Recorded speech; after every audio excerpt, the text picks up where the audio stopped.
오늘 함께 나누실 하나님의 말씀은 마가복음 7장 31절에서 37절까지의 말씀입니다. 하나님의 말씀 마가복음 7장 31절에서 37절까지의 말씀으로 신약 성경 65면에 기록되어 있습니다.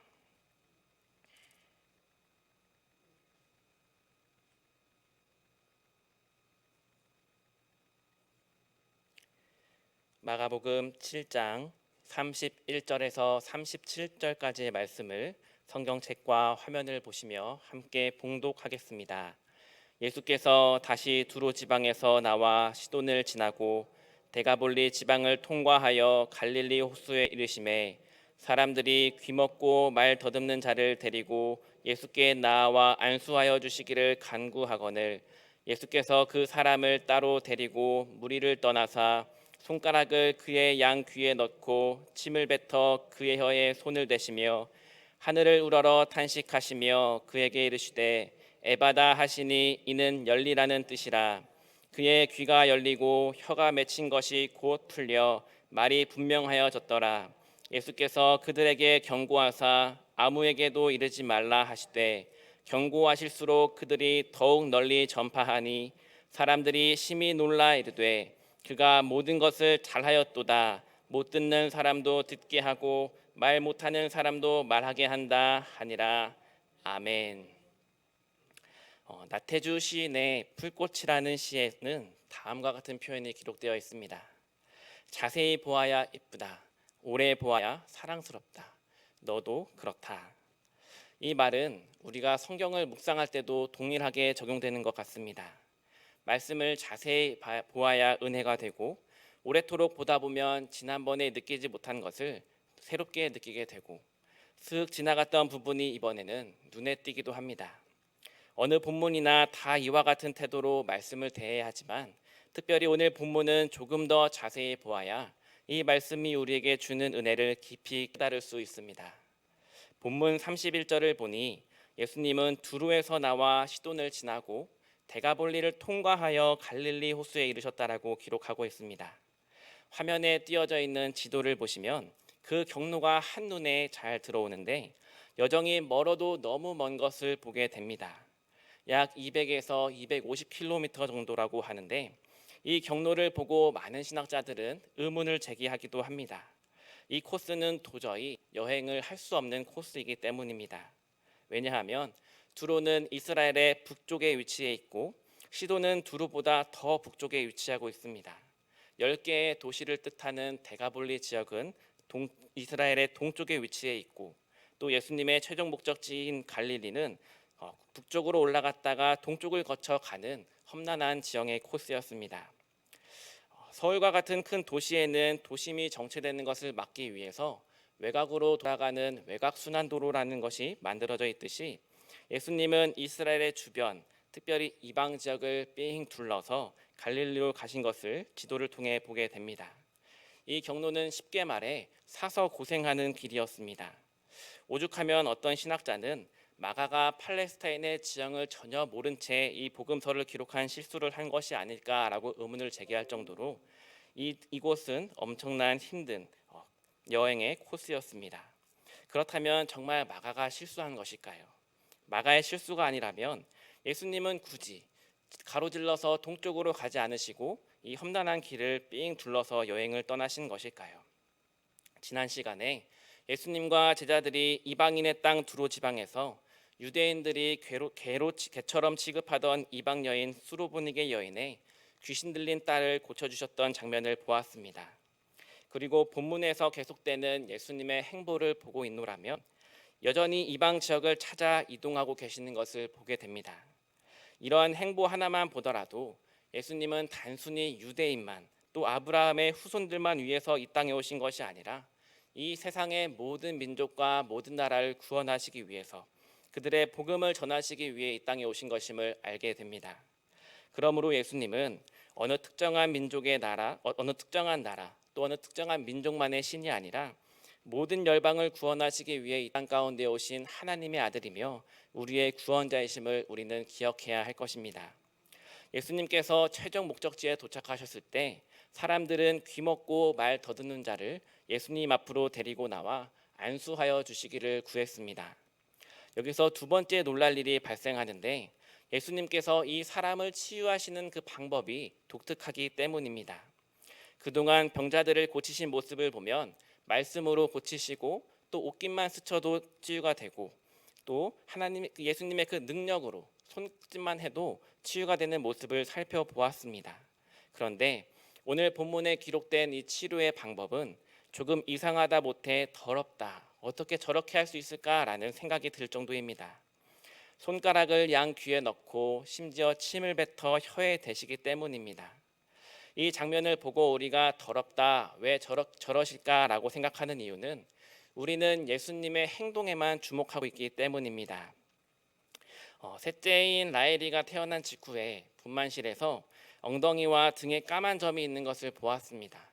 신생아니까 저절로 없어지는 건가? 자라면서 사라지겠지 하였는데 의료진을 통해서 거대 모반이라는 것을 알게 되었을 때 거대 모반이라는 것을 알게 되었고 또 여러 병원을 다니면서 많은 의료진들을 만나게 되었습니다. 만나는 선생님들 가운데서는 보호자들을 안심시키며 치료하면 잘 나을 수 있다라고 위로해 주시는 선생님이 계신가 하면 또 친절하지 않다라고 느낄 정도의 태도로 진료를 봐주신 선생님들도 계셨습니다.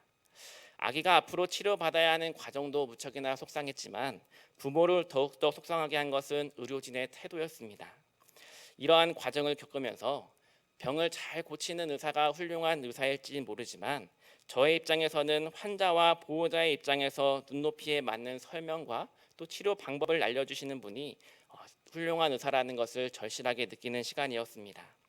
제가 왜 이야기를 했냐면 예수님의 치료 방법이 우리가 보기에는 다소 낯설고 또 더럽고 이상하게 느낄 수 있지만 예수님은 최선을 다해서 상대방의 눈높이에 맞는 치료의 방법을 사용하고 계시다라는 것입니다.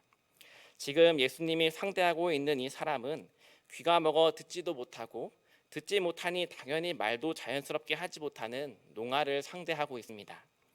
이런 사람에게 어떻게 말로 설명할 수 있으며 대화하며 진료가 가능한 것일까요? 수화의 역사가 약 200년밖에 되지 않으니 당연히 이 당시에 수화로 소통을 할 수도 없었을 것입니다. 그래서 예수님은 양쪽 귀에 손을 넣고 빼시는 행동을 통해 막혔던 귀가 다시 열리는 것을 표현하셨고 침을 뱉어 혀에 바르시는 것은 말린 혀가 곧 풀어져 말하게 될 것을 상징적으로 표현하신 것입니다. 이제 세 번째로 놀랄 일이 남아있는데 귀먹고 말 더듬은 자를 사람들이 데리고 왔다는데 순순히 따라왔다는 거에서 우리는 다소 의문이 듭니다. 귀가 들리지 않았기 때문에 예수님의 소문을 듣지 못했을 것입니다. 이 사람에게 예수님은 그저 낯선 사람이었을 것이고 또 낯선 사람이 자기를 따로 다른 곳으로 데려가실 때 조금의 저항도 하지 않은 것을 보게 됩니다. 자신의 귀에 다른 사람의 손가락이 들어올 때 또 심지어 다른 사람의 침이 자기의 혀에 발라질 때도 가만히 있었다라는 것은 우리의 생각으로는 도저히 이해할 수 없는 태도입니다. 왜 아무런 저항도 하지 못하고 가만히 끌려온 것일까요? 곰곰이 생각해 보니 어쩌면 이 사람이 살아온 세월이 너무나 힘들진 않았을까라고 생각해 보았습니다. 농아로 살아본 경험이 없기에 당연히 이 사람의 아픔을 다 공감한다고 말할 수는 없지만 당시 육체의 질병은 저주의 상징이라고 여겼고 또 병자들을 대하는 대중들의 태도를 볼 때 이 사람의 삶이 말로 다 표현할 수 없는 고통과 절망 속에 있었겠구나라는 것을 생각하게 됩니다. 저항조차 할 수 없을 정도로 어쩌면 이 사람은 이미 그 삶을 포기해버린 것은 아닐까. 될 대로 되라. 이렇게 사는 것보다 저렇게라도 해보는 것이 좋지 않을까라는 심정으로 이 사람 많은 무리들 앞에서 끌려 나온 것은 아닐까 생각을 하니 놀랄 일이라기보다는 조금은 안타깝고 또 궁휼한 마음에 들기도 하였습니다. 이렇게 희망도 없이 살아왔던 병자를 보며 하나님께서는 하늘을 향해 탄식하시는데 이는 하나님의 품을 떠나 범죄한 인간은 질병과 고통 가운데 살아갈 수밖에 없는 연약한 존재임을 불쌍히 여기시며 애통해하는 마음으로 하나님께 의탁하는 태도입니다. 그리고 이어서 에바다라고 말씀을 하시는데 당연히 이 말씀이 이 사람에게는 들리지 않았을 것입니다. 하지만 이 짧은 한마디가 이 사람의 인생을 뒤바꿔 놓는 결정적인 계기가 되었습니다. 35절의 말씀을 보니 귀가 열리고 혀가 맺힌 것이 풀려 말이 분명하여졌다라고 기록합니다. 대개는 이런 사건이 기록된 이유 그 다음 구절에는 감사하였더라, 예수를 따르더라, 심히 기뻐 돌아갔다라는 등의 이야기가 등장하는 것이 맞지만 오늘 본문에는 그러한 이야기는 기록되지 않고 있는 것을 봅니다. 우리가 기대한 이야기가 나오지 않는 대신 이 장면을 지켜본 수많은 무리들에게 신신당부하시는 예수님의 모습이 나타나는데 절대 누구에게도 이것을 알리지 말라라고 이야기하십니다. 하지 말라면 더 하고 싶은 것이 우리의 마음일까요? 인간의 본성일까요? 경고하실수록 더 많이 전파였다라고 본문은 이야기합니다. 혹여 기적의 모습을 보고 흥분한 나머지 본질적인 것을 놓칠까 염려하시는 예수님의 마음도 이해가 되고 또 자신들의 눈으로 복음 사역의 현장을 목격하였는데 그것을 가만히 내버려 두지 않고 여기저기 전파한 사람들의 심정 역시 이해가 됩니다. 우리가 새 신발이나 새 옷, 새 가방 등을 사면 대놓고 자랑은 하지 못하더라도 슥 비춰주거나 표정으로 나 오늘 달라진 거 없어? 라는 표현으로 달라진 거 없어? 라는 듯이 상대방이 그것을 자연스레 알아주기를 바라는 마음에 보여주기도 합니다. 그런데 우리가 나 이거 샀다고 말을 하지 않더라도 우리는 이미 그것을 표정을 통해 다 드러내고 있기 때문에 상대방은 이 사람이 무엇이 달라졌는지 다 알 수 있습니다. 너무 기뻐 주체할 수 없는 그 기분이 우리의 감정으로 드러나고 있기 때문입니다. 이처럼 감추고 싶어도 감출 수 없는, 또 전하지 않으려고 해도 전할 수밖에 없는 이것이 바로 복음의 신비가 아닐까요? 오늘 37절을 계속해서 보면 복음 사역의 현장을 묵도한 사람들은 심히 놀라 이르되라고 기록이 되어 있습니다. 예수님이 행하신 일을 보았기에 놀라기도 하였지만 이 본문이 기록하고 있는 사건이 이미 구약의 이사야 선지자를 통해 예언되었고 구약에 기록된 약속의 말씀이 예수님을 통해 이루어졌음이 밝혀지므로 더욱더 사람들은 놀라게 된 것입니다. 이사야 35장 5절과 6절에는 다음과 같이 기록되어 있습니다.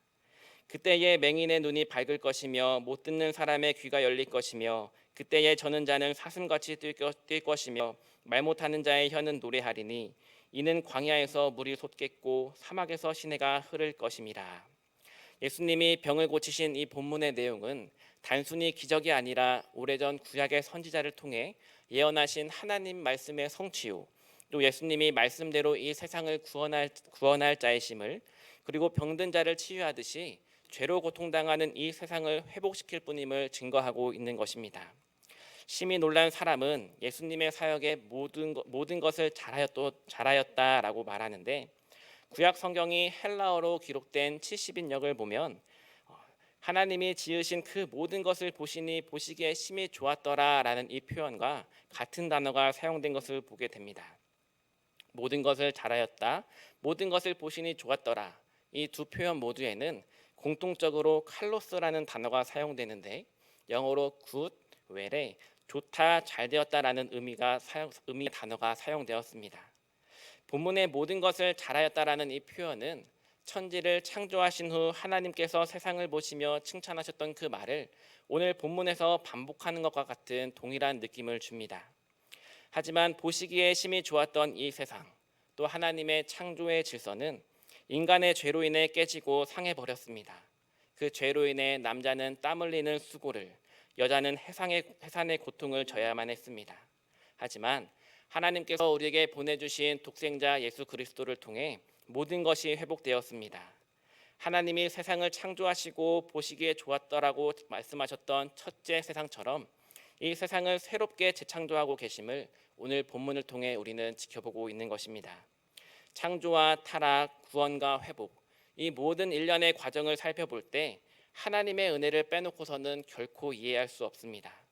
본문의 고침을 받은 병자, 또 지난주에 살핀 수르보니게 여인의 딸, 또 이어서 8장에 이어지게 될 칠병이어의 기적 등 복음서에 기록된 모든 사건들은 우리에게 어떠한 조건이 충족해서가 아니라 전적인 하나님의 은혜로 우리에게 주어진 사건입니다. 이 사실을 통해 예수님이 우리에게 말씀하시고자 하는 것은 무엇일까요? 오늘 우리가 읽지는 않았지만 8장 27절 이하의 말씀에는 너희는 나를 누구라 하느냐라는 이 질문에 베드로가 주는 그리스도이십니다라고 고백합니다.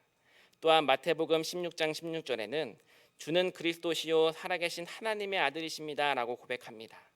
어쩌면 복음서에 기록된 예수님의 수많은 기적 사건과 병고침의 사건, 또 구원의 이 사건들이 베드로가 하였던 이 주님은 살아계신 하나님의 아들이십니다라는 이 고백이 저와 여러분의 고백이 되기까지, 또 만나셨던 수많은 사람들과 예수님께서 고치셨던 수많은 병자들의 고백이 되기까지 그 삶을 이끌어가고 있는 것은 아닐까요? 우리는 오늘 말씀에 나오는 사람들처럼 육체적으로 귀가 먹고 말 더듬는 사람들은 아닙니다. 하지만 이 말씀이 우리 삶 가운데 깊은 영향을 끼치지 못하고 그 깨달음이 생기지 않는다면, 그래서 이 말씀 속에 감추어진 복음의 신비를 깨닫지 못한다면 귀 먹고 말 더듬는 사람과 우리가 무엇이 다르다고 할 수 있을까요? 오히려 멀쩡한 귀로 들어야 할 하나님의 말씀은 멀리하고 들어서는 필요 없는 말, 오히려 들으면 손해되는 말, 세상의 소리에 더 귀를 기울이고 있지는 않은지 우리 자신을 점검해 보아야 할 것입니다. 말씀을 정리하겠습니다. 예수님은 우리의 연약한 육체뿐만 아니라 마음 깊은 곳까지 헤아리시며 그 아픔을 살피시는 분이십니다. 에바다 말씀하시며 병든 자의 육체적 문제와 또 내면의 상처까지 치유하시고 구원을 베풀어 주신 예수님께서 오늘 저와 여러분이 가지고 있는 삶의 여러 문제들을 풀어지게 하실 것입니다.